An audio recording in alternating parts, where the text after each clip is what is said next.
Bonjour David. Bonjour Myriam, ça va bien? Hey, ça va tellement bien. Je suis avec toi, donc avec toi, tout va bien.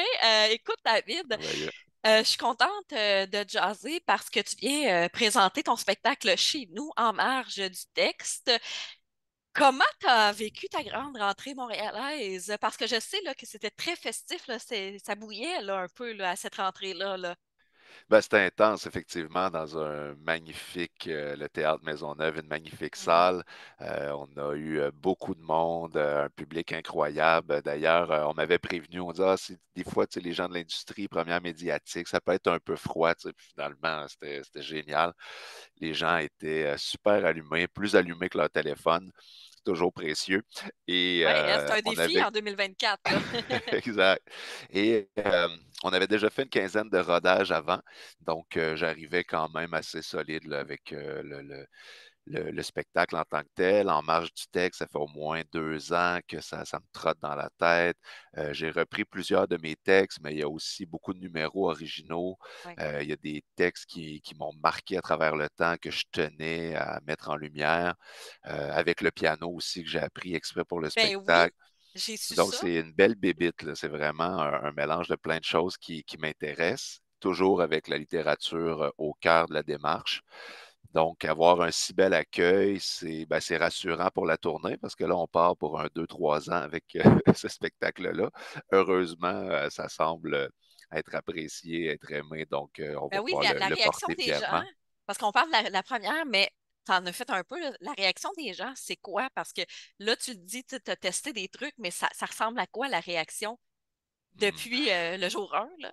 Ouais, ouais. Ben, moi, je suis content parce que ça arrive fort. Et OK. ma proposition, c'est humour et poésie. D'ailleurs, c'est ce qui me permet de ne pas stresser parce que humour et poésie, quand le monde rit, ben, c'est la partie humour. S'il rit pas, moi, je me dis que c'est la partie poésie, il n'y a pas d'enjeu, tu sais. C'est Mais bien parfait comme ça. voilà, mais sérieusement, on se promène beaucoup. Je veux que ce soit dense, que ce soit riche. Donc, oui, il y a des numéros très humoristiques. Au niveau de la performance scénique, je suis allé plus loin aussi. J'ai eu des conseils de Mariana Mazza qui m'a donné un coup de main au niveau de la mise en scène. L'ami Richard Séguin aussi au niveau des poèmes choisis, comment peut-être les présenter. Quelques petits conseils aussi au niveau de la musique. Donc, je me suis senti vraiment épaulé. Maintenant, je suis avec l'équipe de Spectra aussi, qui est une grosse équipe, Oui. évidemment, mais avec des humains magnifiques dedans. Tu sais, parfois, on a le préjugé, ah, les grosses boîtes, c'est désincarné, mais vraiment pas, là. C'est une super équipe qui m'accompagne, qui m'épaule, qui m'ont vraiment aidé à mener le spectacle le plus loin possible. Mais c'est Il faut important, savoir, ça. oui, ben oui, de sentir que, voilà, que tu as une équipe avec toi. Et donc, la réaction dans la salle, vraiment très bonne au niveau des rires, de l'humour. Et en même temps, il y a une espèce de confiance. Je pense que les gens me connaissent aussi comme écrivain, comme poète. Il y a beaucoup de gens qui m'ont lu. Donc, ils savent que je peux aller, oui, dans des trucs intenses et parfois drôles, mais aussi avec une certaine profondeur de l'autre côté, des réflexions qui peuvent parfois être choquantes, mais dans le bon sens du terme, qui vont nous forcer à prendre position, à réfléchir. Donc, je me promène beaucoup dans ces univers-là tout le long du spectacle et les réactions me rassurent. Donc, à la fin du spectacle, il y a des belles conversations. Il faut savoir aussi qu'en première partie, il y a Geneviève Rioux Oui. qui vient La magnifique Geneviève Rioux, en plus. ouais, qui dit c'est les poèmes de Survivaz, donc ça aussi, ça rentre dedans. Non, je pense que les gens, ils en reçoivent beaucoup. C'est dense, mais en même temps, ça respire grâce à l'humour et peut-être aussi à cette volonté que j'ai profonde de rendre la littérature le plus accessible Accessible. possible, sans jamais la prostituer ou la galvauder. Ou, tu sais, moi, mon désir, c'est juste de mettre les textes en contexte et même de les interpréter pour peut-être avoir une autre clé de compréhension. Des fois, c'est juste dans l'intonation, dans le ton. Tu sais, je pense entre autres à Rimbaud. Je fais un poème de Rimbaud, mais Rimbaud, pour la plupart du monde, c'est assez hermétique, là, tu sais, c'est difficile, mais j'ai choisi un poème qui peut non seulement être compris, mais qui est drôle par moment, qui a un gros clin d'œil. Puis vu que je l'interprète avec la voix derrière, ben là, ah, OK, là, je comprends Ouais. peut-être ce sens-là. Donc, Voilà, non, c'est une belle rencontre. Je suis très heureux de l'équilibre. Tu sais, il y a quelque chose de scientifique dans l'art, ben, en fait, de mathématiques. C'est beaucoup des questions de dosage, tu sais. Donc, je De l'adapte timing encore un aussi. peu. Ben Absolument, de absolument. timing, là, je veux le dire en français parce que je te parle, mais De de momentum, là, momentum. Ouais, ouais, c'est ouais. ça, exactement. Tu vois, dis-là en latin. En latin, ça va être mieux. Donc, oui, il y a une question de Ouais. momentum, de timing. Écoute, tu Ça, me ça dis s'apprend avec le temps, tu sais. mais ça doit s'apprendre avec Mariana Mazza aussi parce que tu en as parlé. Moi, là, j'ai capoté quand j'ai vu ça. J'ai dit David Goudreau, Mariana Mazza. Puis là, les gens doivent avoir eu la même réaction que moi. Mais Ouais, comment est née cette association-là? Pourquoi tu l'as choisi pour placer un peu ton spectacle? ouais. Ben, en fait, c'est vrai que c'est un drôle de trip à trois, hein. Richard Seguin, Mariana Mazza, Eh David oui, hein? Goudreau, tu sais, poète, chanteur, humoriste. Mais en fait, moi, le texte, c'est d'abord, euh, je dirais, un projet littéraire quand même pour moi. C'est-à-dire que c'est écrit. Parfois, je donne l'impression de faire plein de choses différentes, mais dans les faits, c'est toujours l'écriture qui est là. Tu sais, moi, ce que je fais, je suis écrivain. Tu sais, sur scène, je suis un écrivain sur scène. Je suis pas un humoriste, je veux pas être un humoriste, puis je suis pas un pianiste, là. Je joue du piano, je pianote, mais je suis un écrivain. Puis euh, le texte était très écrit. Quand Mariana et Richard sont arrivés, c'est assez tard dans le processus. Donc, c'est pas tellement sur le texte. Il y a eu des petits clins d'œil, m'ont fait enlever certaines choses, ou m'ont conseillé une ligne ou deux, mais très, très peu. En fait, Mariana, elle m'a surtout rassuré sur la performance humoristique, parce que déjà de la faire rire, pour moi, c'était une victoire. Mais surtout, il y avait quelque chose dans le rythme. Elle m'a donné des conseils sur la façon de livrer certains passages, d'enlever certains passages qu'elle la trouvait moins efficace. Et elle a même fait déplacer un numéro complet. Je dirais que son apport au spectacle, c'est surtout ça. Elle a pris le rappel, ben, elle a dit non, tu fais pas de rappel, tu ramènes ça ici, pic, pic, OK. tu bouges ça. Puis c'est vrai que c'est plus efficace. Donc, voilà, donc c'est vraiment de l'aménagement du texte, un gros morceau de copier-coller, mais super efficace. Et surtout, un regard bienveillant qui m'a rassuré sur la proposition finalement derrière. Et de Mais croire, sans être humoriste, que je peux faire des numéros d'humour qui fonctionnent, tu sais. Mais la parenté avec Richard Seguin, je comprends un peu, mais la parenté avec Mariana Mazza, tu la connaissais avant? Pourquoi tu as voulu Ouais, vraiment elle en particulier? C'est ça qui m'intrigue beaucoup, moi. oui, oui, tu fais bien d'insister, j'avais pas répondu à ta question. En fait, avec Mariana, on s'est quand même rencontrés à travers les livres aussi, OK. parce que ben, tu sais, on avait dû se croiser ou on se connaissait un peu, mais moi j'ai lu Montréal-Nord, le livre qu'elle a Ouais. publié l'année dernière, puis j'ai trouvé ça très bon, j'ai trouvé ça très touchant. Et elle, de son côté, je savais qu'elle avait eu un coup de cœur pour Maple, mon dernier roman. Donc, on a communiqué d'abord sur cette idée des livres. Donc, c'était une correspondance autour de la littérature. Et quand est arrivée donc la demande de Spectra d'aller chercher un regard extérieur pour le spectacle, ben là, je me disais, ah, ben, écoute, j'ai des numéros d'humour, on va demander à Mariana. Et on s'est très bien entendu, même si on est très différents dans nos personnalités, Mais les ça mots vous connecte. rejoignent. Les Oui, mots à vous quelque rejoignent. part, Tu sais. ben oui, Et l'amour l'humour. des mots, puis quelque chose de très humain aussi, je Ouais. pense, derrière tout ça.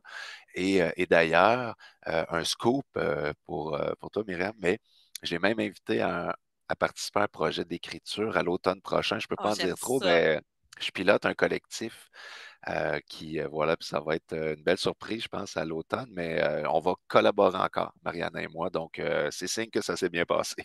Puis, tu parles de surprise. Il y a eu le piano aussi. On a eu la surprise de devoir pianoter un peu. Tu l'as dit, tu n'es pas un pianiste, mais pourquoi c'était important pour toi d'ajouter quelques notes au travers ces textes que tu nous présentes, là? En fait, j'aime beaucoup la musique. Je me considère pas comme un musicien, mais j'aime beaucoup la musique. J'ai fait des projets de musique, j'ai fait des albums, même mon dernier album, Le Nouveau Matériel, que j'ai coproduit avec Manu Militari. Il y a même des collaborations avec Ariane Moffat ou Jean Cormier, Florence K, Luce Dufault, donc c'est très musical. Mais moi-même, je ne jouais pas d'instrument. Et quand j'étais sur scène avec des musiciens, on dirait que ça m'allait mal. J'étais toujours comme, ah, quand je parlais, je trouvais qu'ils patientaient pour rien. Des fois, je sais pas, je me disais, si c'est moi qui joue de l'instrument, ça va être plus facile, ça va couler davantage au niveau du spectacle. Et en même temps, j'avais envie de me lancer un défi. Moi, je fonctionne par défi dans la vie, c'est souvent ça, là, même mes projets d'écriture. Moi, ma technique, c'est toujours de lancer la roche le plus loin possible, puis de m'organiser pour me rendre après, tu sais. Donc, j'ai une idée un peu folle, je crée un personnage ou je crée une chute de fin de livre ou peu importe. Je me dis, bon, ben, comment je me rends à cette scène-là? Comment je me rends à cette affirmation-là? Donc, je me suis dit, pourquoi pas? Je me donne le défi un an. Tu sais, j'avais pris un an de recul un peu par rapport aux médias. J'avais juste gardé les lettres avec bonsoir, bonsoir. Puis, là, je faisais plus de conférences, plus de télé. J'ai voyagé un peu. J'étais allé me promener en Islande, au Japon, même à Disney avec les enfants. Et à travers tout ça, ben, le défi apprendre le piano en un an. Donc, avec une super prof de piano, Manon Quand Blouin, même. que je salue, qui une chance qu'elle était là, elle y a cru. Là, puis à la fin, c'était des cours presque tous les jours. Puis, mais on est arrivé à quelque chose, je pense, qui ajoute au spectacle, euh, qui de plus en plus, d'ailleurs, je suis à l'aise, puis je m'amuse, puis ça paraît dans la musicalité. Mais voilà, c'est une petite fantaisie, c'est quasiment Mais une la coquetterie satisfaction de se d'artiste. dépasser aussi, tu sais, Oui, peut-être, là, absolument. tu sais. Ben ouais, Puis, exact. j'ai lu en quelque part que le fil conducteur de ton spectacle là, est lié à un poème d'Hector de Saint-Denis Carnot. Je me demandais pour le bénéfice des gens qui nous écoutent, qui est Hector de Saint-Denis Carnot, qui est quand même important là, dans notre culture, là. Absolument, qui est important, mais qui est méconnu, malheureusement. On a plusieurs comme ça, grandes plumes, qui sont restées un peu dans l'oubli. Mais tu les fais C'est, revivre. ben, d'une certaine façon, c'est Ouais, une c'est émission ça. que je me donne. Hector de Saint-Denis-Garneau, c'était un très grand poète qui est d'ailleurs le cousin d'Anne Hébert et qui est décédé très jeune, à 31 ans, je crois, qui a été malade beaucoup, mais à travers ces difficultés de santé qu'il a eues, vraiment un imaginaire foisonnant.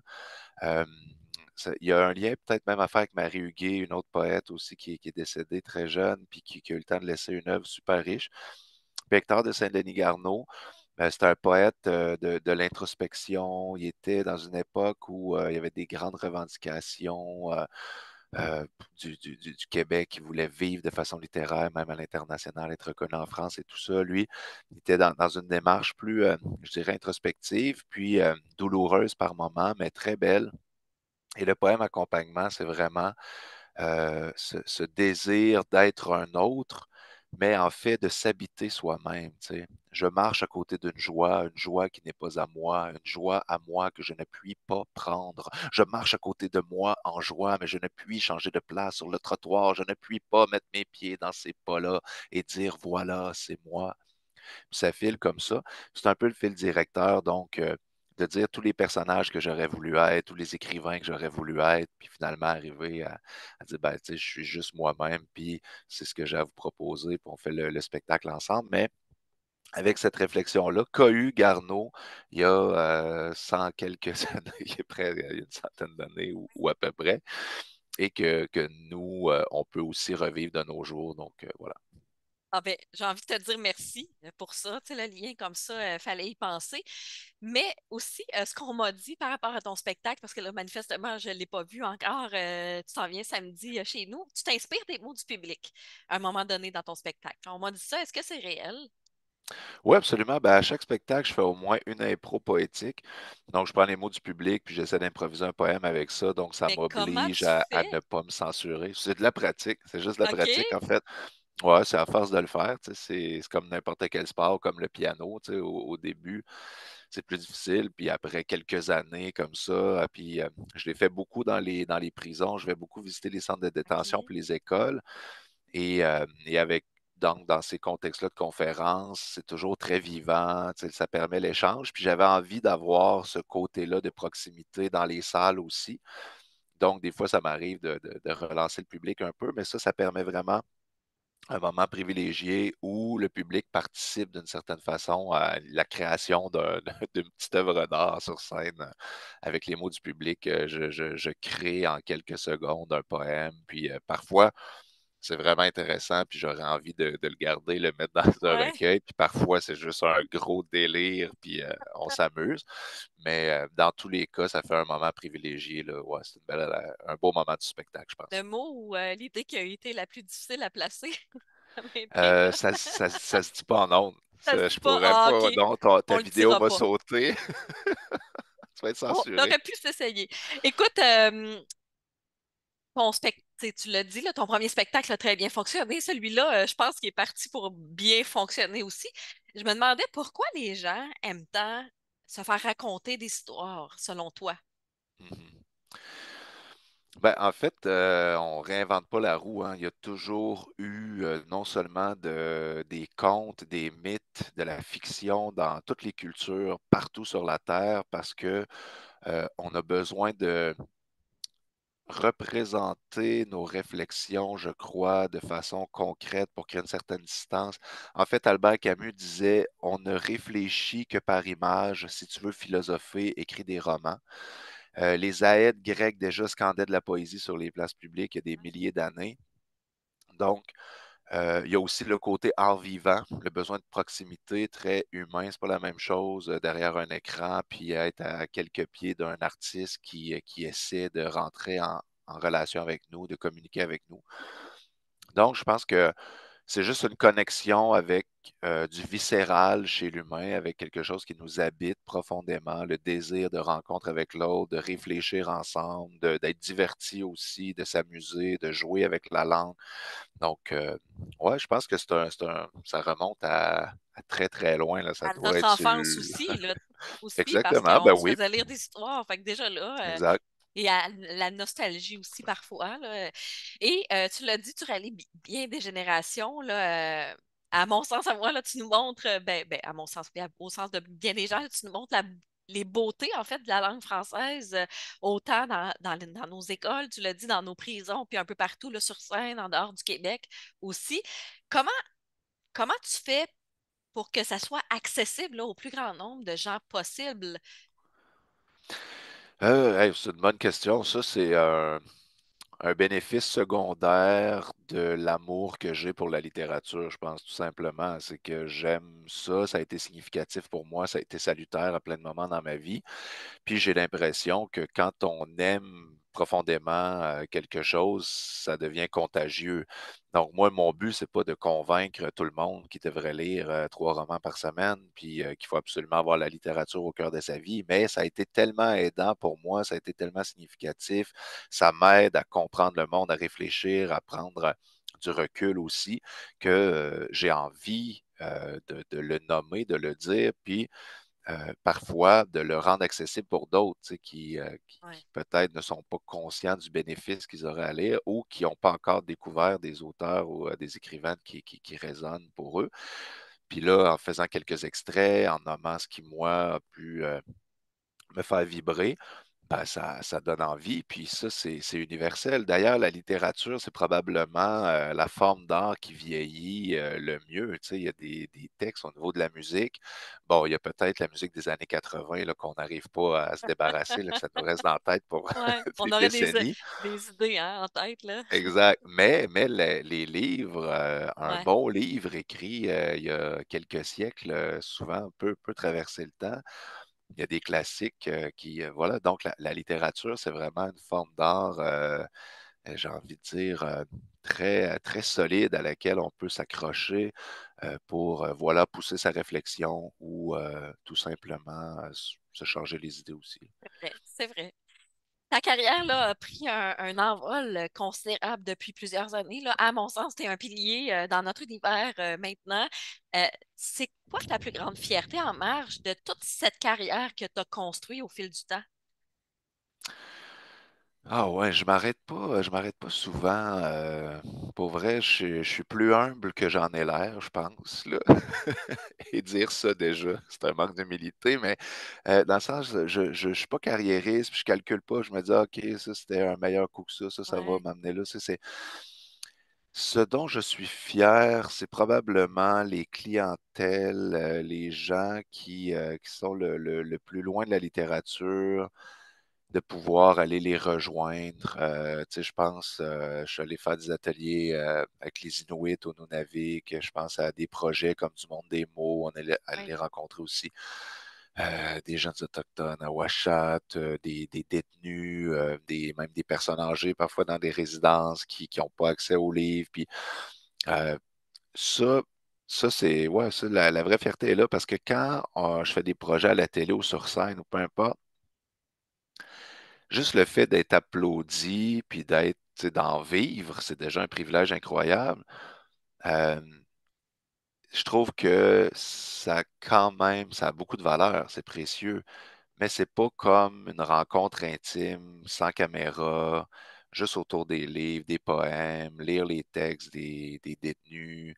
Il y a eu des moments exceptionnels avec les femmes au pénitencier à Joliette, avec les gars à Donnacona, à Saint-Jérôme, partout. Tu sais, je me suis promené. Puis, moi, je dirais que d'avoir pu créer ces moments-là où des personnes n'auraient juste pas entendu un poème de l'année, n'auraient pas pris un livre dans leurs C'est mains vrai. pour des mois, ben ça pour moi, c'est bien significatif. Puis bonsoir, bonsoir. Est-ce que ça a changé quelque chose? Parce que je te disais, hors d'onde tantôt, j'ai dit, ma mère est vraiment contente que je te jase parce qu'elle t'a connu à bonsoir, bonsoir. Est-ce que ça a changé quelque chose ou c'était un plus, dans le fond? Oui, oui, oui, c'est sûr que ça a changé quelque chose parce que ça m'a permis de rejoindre plein de monde, des millions de personnes, tu sais. Puis, euh, bonsoir, bonsoir. Surtout, c'était une super prod, là, tu sais, de Oui, pouvoir être accompagné par Julie Pitoni, qui souvent la mettait une musique, musique là. très belle Oui, sur mes poèmes. Tu sais, Jean-Philippe à l'animation, toute l'équipe, ça a été vraiment une belle aventure.